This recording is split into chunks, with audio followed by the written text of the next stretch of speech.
Okay, let's talk about that weird urge. When someone tells you not to do something. Oh, yeah. That immediate, pushback you feel. Exactly. Like, don't touch that button. And what happens? Boom. They press it. Right. Right. And that feeling, that reaction, that's often where we first bump into reverse psychology, maybe even use it without realizing. It kind of feels like psychological judo, doesn't it? Using their own resistance. Totally. So this deep dive, we're really going to unpack that. We're using the source, the upside-down art of reverse psychology, as our guide here. Yeah, and we're not just going to define it. We want to get into why it works, look at some, maybe surprising places it pops up. And crucially, figure out how and when to use it effectively, ethically too. That's key. And just as important, when you absolutely should not go near it. The source is pretty clear on that. Right. For our listeners, you might already know the basics, but this source digs into the mechanics, the funny ways it shows up in life. You might have some aha moments, puts a new lens on it. Okay, let's jump in. So, the core idea, reverse psychology, what is it, basically? At its heart, the source says it's when you encourage the opposite of what you actually want someone to do. The opposite. Yeah, you're kind of banking on their natural instinct to rebel, to resist, pushing them towards what you really wanted all along. Huh. It sounds almost backward, doesn't it? Like you're pushing them away from the goal. It does seem counterintuitive, but the source makes a point that it's not just random manipulation. It plugs directly into a really fundamental psychological thing. Okay. And that thing is called reactance theory. The source points to this as, the engine behind it all. Reactance theory. I think I've heard of that. Yeah. That's the idea that we push back when we feel our freedom's threatened, right? Exactly that. Yeah. When people feel like their choice, their autonomy is being restricted or taken away, they get this strong motivation, a drive to get that freedom back. So they resist. They resist. They push back. And reverse psychology kind of cleverly uses that. It frames the thing you don't want them to do as the thing that's expected, or maybe even encouraged. So that's what triggers the reactance. They feel pushed towards the unwanted thing. And so they assert their freedom by choosing the opposite, which conveniently is what you wanted anyway. So instead of direct order, like do this, yeah, which just makes people dig their heels in. Right, that you can't tell me what to do feeling. You use this, sneakier approach. It makes them feel like they chose it because they were resisting your apparent preference. That's a really good way to put it. The source calls it motivation, flipped. It uses that basic human need for control, for autonomy, to steer them. Less forcing, more redirecting their resistance. Okay, I see. And once you get that principle, you suddenly see it everywhere, like all those examples the source brings up. Oh, totally. They're often pretty funny when you look closely. Think about parents, right? Classic stuff. The source uses the example, fine, don't eat your vegetables. I guess I'll just give your broccoli to your sister. Huh. And suddenly that broccoli is the most desirable thing on the planet. Mm-hmm. Gotta have it. They snatch it up because it feels like they're losing the choice to eat it, even if they hated it a second ago. They're reacting against that perceived threat. It makes perfect sense. But it happens in relationships, too. The source mentions that passive-aggressive line, sure, go ahead and hang out with your ex, I'm totally fine. Ooh, yeah. That one feels a bit different, though. It's not just about choice, is it? Maybe it triggers guilt. Or just throws them off because it's not the expected jealous reaction. It definitely disrupts expectations. Maybe the lack of resistance makes them pause, reconsider because there's nothing to push against. And then there's marketing.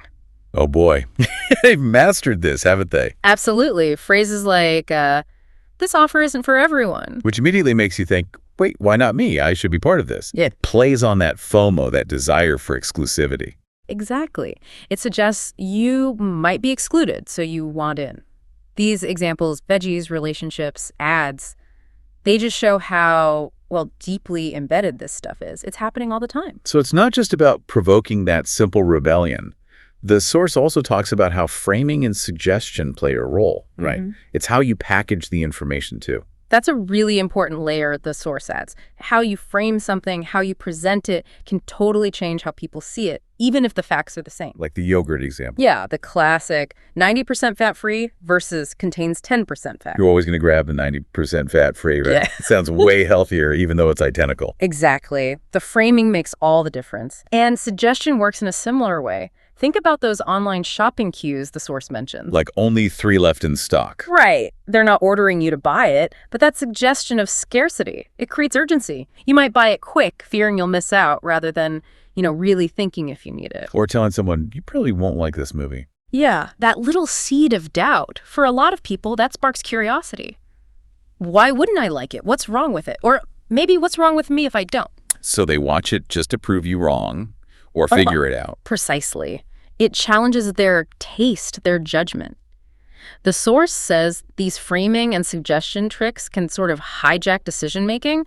They tweak the psychological context, not just the command. Okay, so knowing all this, Yeah. how does the source suggest we might use this, maybe more intentionally, in our relationships? Yeah. Carefully, I imagine. Very carefully. The source suggests that, used with the right intent, it can sometimes help ease tension or nudge things along gently, like procrastination. Ah, the eternal struggle. Instead of nagging about cleaning, you might try saying something like, maybe it's better if we just skip cleaning this weekend. It probably won't get that messy anyway. And the idea is, by taking the pressure off, maybe even downplaying it slightly, you might trigger their own motivation. Like they think, actually, it will get messy and I don't want that.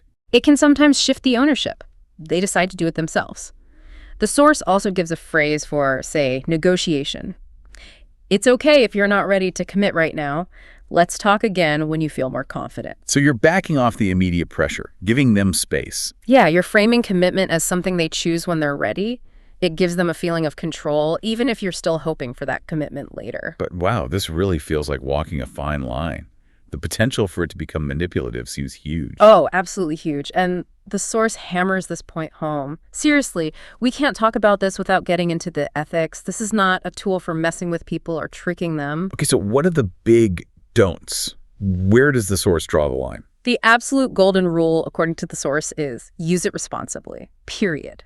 Never, ever use it to manipulate, to hurt someone, to deceive them, just for your own benefit or to push them into something bad for them. So the intention matters a lot. Hugely. If your goal is just control over them, rather than, say, helping them find their own motivation or make a decision freely, then you're crossing the line. You're misusing it. The source talks about creating space versus forcing something. Exactly. It should be about creating space for people to think freely. That includes yourself, by the way. It's not about overriding their will or breaking trust. Does the source give us, like, a checklist, questions to ask ourselves? Yes, and they're really important. Before you even think about trying this, ask, is this actually ethical? Really think about it. Will this help the relationship in the long run, or could it damage trust? And this one's big. Is there a more direct, honest way to talk about this? That last one feels critical. Like, why not just be straight up? Well, the source argues that often honesty is the best, most powerful strategy. Just clear, direct communication. Reverse psychology might be for those specific times when directness isn't working, maybe because someone's super defensive or resistant. But it's not the default. Definitely not. It's not a replacement for building trust through being open. Relying on strategy when honesty would work, that just chips away at trust over time. So it's a specific tool.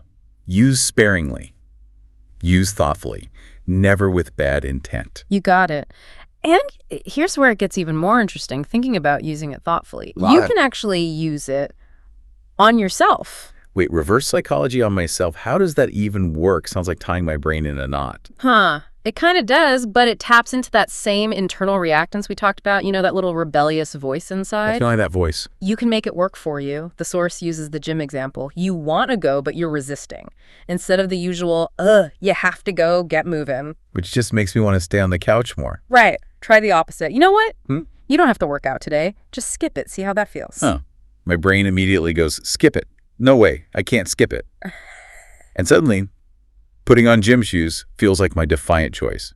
Exactly. You suggest the opposite of the goal, and your own internal resistance kicks in against that suggestion, pushing you towards the workout. The source calls it a way to trick your brain out of self-sabotage. Wow. That's actually kind of brilliant for procrastination. Or even facing something scary. Instead of forcing yourself, you suggest the avoidance, and your inner rebel pushes you forward. It reframes it. It's not an obligation anymore. I have to. It becomes a choice you're making. I choose not to skip. That can actually boost your confidence, help you get past that stuck feeling. Okay, so from that simple don't push the button idea, we've gone pretty deep. Reactance theory, seeing it in parenting, relationships, marketing. Even turning it inward on ourselves. Yeah. And all along hitting that crucial point about ethics from the source.